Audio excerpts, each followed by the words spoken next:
इथं संबंध नक्की आहेत.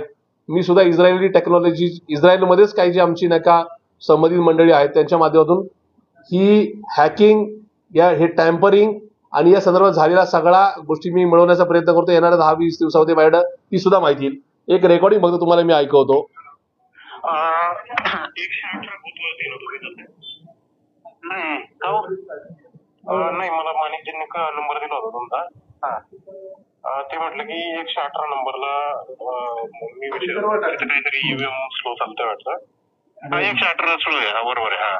बरोबर ना. तर ते आपलं स्ट्रॉंग बूथ आहे का ते? म्हणजे शिवसेनेला जास्त मतदान होईल का त्या बूथवर? हो आहे ना, असं आहे ना. म्हणजे मग आपल्याला फास्ट करता येईल, नाही तर मग स्लो. नाही आहे चांगलं. हे तुम्हाला मी ग्रुपवर टाकतो.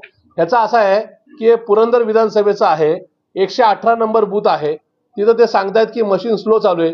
ही मशीन हे केंद्र आपल्या शिवसेनेला अनुकूल आहे का?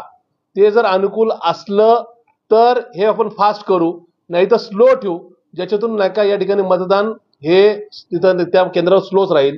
याचा अर्थ क्लिअर होता की इकडं बाकीचे कार्यकर्ते जे विरोधी पक्षाचे किंवा सत्ताधारी पक्षाचे हे आपापल्या मतदान केंद्रावर मतदार कसे येतील, मतदान कसं होईल हे सगळं पाहत होते आणि त्यांचीच एक वेगळी सिस्टीम पडद्याच्या मागं या सगळ्या मशीन ऑपरेट कशा करता येईल ह्या सगळ्या पाहत होत्या. याच्यावर अर्थ क्लिअर आहे. त्याच्या पलीकडं राज्यातले सगळे पुरावे आता रोहित दादा सुद्धा या ठिकाणी काल पेजवरून प्रसिद्ध करतात. आमच्या राष्ट्रवादी काँग्रेस पार्टी शरदचंद्र पवार पक्षाच्या ऑफिशियल पेजवरून सुद्धा येत आहेत. या ठिकाणी समजा पाटणला गेला आणि नगर या ठिकाणी कराड उत्तरमध्ये गेला तर तिथला आमचा पडलेल्या उमेदवाराला 90,385 मतदान, शेजारी नाही का पाटणकर जे अपक्ष उमेदवार उभे राहिलेत त्यांना सुद्धा 90,385 मतदान. म्हणजे कुठेतरी प्रोग्राम सेट करताना याच्या पलीकडे जायचं नाही अशा प्रकारची व्यवस्था करण्यात आली. ज्या ठिकाणी म्हणजे आमचे रोहितदादा पवार किंवा या ठिकाणी माननीय जयंतरावजी पाटील साहेब जे निवडून आलेत तिथं त्यांना पाडायचंच होतं, म्हणजे मशीन नका सेट करून. फक्त त्यांचा अंदाज की ते एवढं चालतील अशा प्रकारचा अंदाज न आल्यामुळं त्यांनी मतदान कमी सेट केलं आणि इकडे हे 1200 मतांनी रोहितदादा निवडून आले, जे मुळात 40 ते 50 हजार मतांनी निवडून येतील अशी 100% खात्री होती.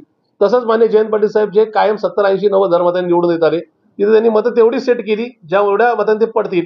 पण तिथं सगळे झंझावती नेता म्हणून त्यांनी राज्य पिंजून काढलं होतं.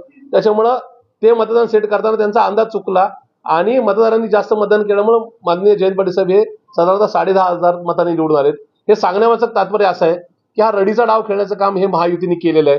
असे पुरावे रोज आमच्याकडे येतात. आम्ही ते जनतेसमोर घेऊन जाणार आहोत. आमचं न्यायालयाला म्हणणं तेच आहे की जगातली टेक्नॉलॉजी मान्य न्यायालय सुद्धा, मान्य ते उच्च न्यायालय असेल किंवा मान्य सर्वोच्च न्यायालय असेल, ते सुद्धा जे डेस्क वापरतंय ज्याच्यामधून व्हिडिओ कॉन्फरन्सिंगच्या माध्यमातून नाही का ते हिअरिंग घेत आहेत, ते सुद्धा इलेक्ट्रॉनिक आहे, ते सुद्धा मॅनिप्युलेट करता येतंय. कृपया आमची विनंती आहे, आम्ही असं म्हणणार नाही की आम्हाला कारमध्ये बसून बैलगाडीत बसवा. या ठिकाणी आमची ईव्हीएम अजून कसं चांगलं करता येईल इथं ते पहा. आणि ते जर जगातल्या सगळ्या अमेरिकेसहित सगळ्या देशांमध्ये क्लिअर कट कळतंय की ईव्हीएम हॅकच होतंय, ईव्हीएम मध्ये ईव्हीएम टॅम्परिंगच करता येते, तर मात्र तुम्ही बॅलेट पेपरवर जा. आम्ही पुन्हा एकदा सांगतो, आम्ही 21व्या शतकातले नाही का कार्यकर्ते आहोत. आम्ही बिलकुल असं म्हणणार नाही की ईव्हीएम बंदच करा आणि तुम्ही नका बॅलेट पेपरवर जा. पण जर ईव्हीएम तुमच्याकडून जगातले सगळे जर सांगत असेल की ईव्हीएम टॅम्परिंग होत असेल तर ईव्हीएम बंद करून तुम्हाला येणाऱ्या स्थानिक स्वराज्य संस्थांपासून बॅलेट पेपरवर जाण्याचं नाही का तुम्हाला तयारी दाखवावी लागेल. मान्य सर्वोच्च न्यायालयाला, मान्य निवडणूक आयोग नाही का भारत सरकार यांना याचा निर्णय घ्यावा लागेल. भारतातली 150 कोटी लोकसंख्या ज्याच्याकडे पूर्ण मनुष्यबळ आहे, ज्यांना 5 दिवसाची टेस्ट कसोटी बघायला सुद्धा वेळ मिळतो, ते या ठिकाणी एक संपूर्ण 24 तासाची मतमोजणी पाहायला थांबू शकतात. जर बॅलेट नाही का पेपरवर मतमोजणी घ्यायला वेळ लागत असेल तर तेवढी सहनशक्ती भारतीय जनतेमध्ये, महाराष्ट्रातल्या आणि पुण्यातल्या जनतेमध्ये आहे. त्यामुळे आमची तुमच्या माध्यमातून विनंती आहे की आम्ही या सगळ्या संदर्भातील पुरावे रोज तुमच्या समोर आणणार आहोत. या माध्यमातून महायुतीने रडीचा डाव खेळून ही निवडणूक जिंकण्याचा प्रयत्न केलाय, हा आमचा थेट आरोप आहे. निवडणूक आयोगाचं म्हणणे की ज्यावेळी आक्षेप घेण्याची वेळ होती त्यावेळी कोणत्याही उमेदवाराकडून आक्षेप घेतला. मुळात विषय असा आहे की तो जो पिरियड असतो तो 12 ते 15 दिवसाचा असतो. ज्यावेळेस त्या प्रत्येक माझ्या सहित इथं रमेशदादा बागवे बसलेत किंवा इतर कुठल्याही राजकीय पक्षाचे उमेदवार बसलेत, ह्या सगळ्यांना तो काळ कसोटीचा असतो. ज्या काळात आमचं तिकीट अचानक फायनल होणे, आमच्या बरोबरच्या सहकार्याने बंडखोरी करून ती थांबवणे, इतर अपक्षांचे विषय थांबवणे, त्याचबरोबर निवडणूक यंत्रणा उभी करणे, त्यावेळेस आलेलं टेन्शन आणि टेक्निकल पार्ट आम्हाला माहिती नसणं, ह्या दोन गोष्टी वेगवेगळ्या आहेत. कारण मान्य निवडणूक आयोगाने आम्ही जे प्रश्न विचारतो त्या सगळ्या गोष्टीचा खुलासा नक्की करा. आम्ही तर रोज पुन्हा येतो. मी पुन्हा एकदा सांगतो की इस्रायली टेक्नॉलॉजी याच्यामध्ये वापरण्यात आलेली आहे. ती कोण वापरली, त्या माणसाचं नाव आमच्या समोर आहे. या सगळ्या गोष्टी घेऊन आम्ही समोर रोजच्या रोज येऊ. पण या संदर्भामध्ये आता महाराष्ट्रातल्या आणि देशातल्या जनतेने रस्त्यावर येण्याची गरज आहे. आताच्या केंद्र सरकारला, आताच्या केंद्रीय निवडणूक आयोगाला आणि मान्य सर्वोच्च न्यायालयाला आता या ठिकाणी झोपेतून उठवण्याची गरज आहे की बाबांनो जागे व्हा. हा फक्त आम्ही आमदार झालो का नाही झालो ह्याच्यापुरता विषय मर्यादित नसून भारतीय लोकशाही जिवंत राहील का नाही या संदर्भातला मोठा यक्ष प्रश्न आहे. हे जर होत राहिलं तर आताचे जे विद्यमान नाही का जे काय केंद्रातले नेते आहेत ते काळाच्या पडद्याआड जातील.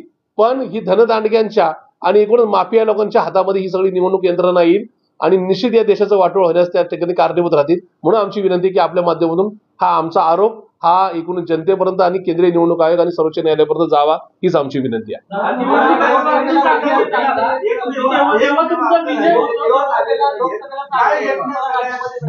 असा विषय आहे की बिलकुल नाही. मी पुन्हा एकदा सांगतो तुमचा एकच उमेदवार आहे दोन्ही या ठिकाणी दिसत नाहीये. मात्र जरा खात्री नाही की मुळात विषय असा आहे की माननीय बापूसाहेब पठारे हे परगावी आहेत. काल आमची एक खुलासा करतो. महाविकास आघाडीचे जे पराभूत उमेदवार आहेत त्यांचीच बैठक होती आणि त्याच्या पलीकडे आमची काल मुंबईची बैठक झाली विद्यमान आमदार निवडून आलेल्या आमदारांची आणि पराभूत उमेदवाराची.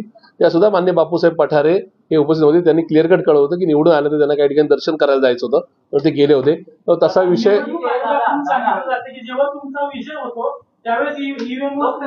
मुळात विषय असा आहे की हे जे काही निर्णय घेण्याचे अधिकार असतात हे केंद्रीय समितीला असतात. आमच्या तिन्ही पक्षाच्या नेत्यांनी त्यावेळेस सुद्धा 1-2 मुलाखतीमध्ये भारतामध्ये बॅलेट पेपरवर नाही का मतदान यावं या संदर्भात मागणी केली होती. हा पहिला भाग.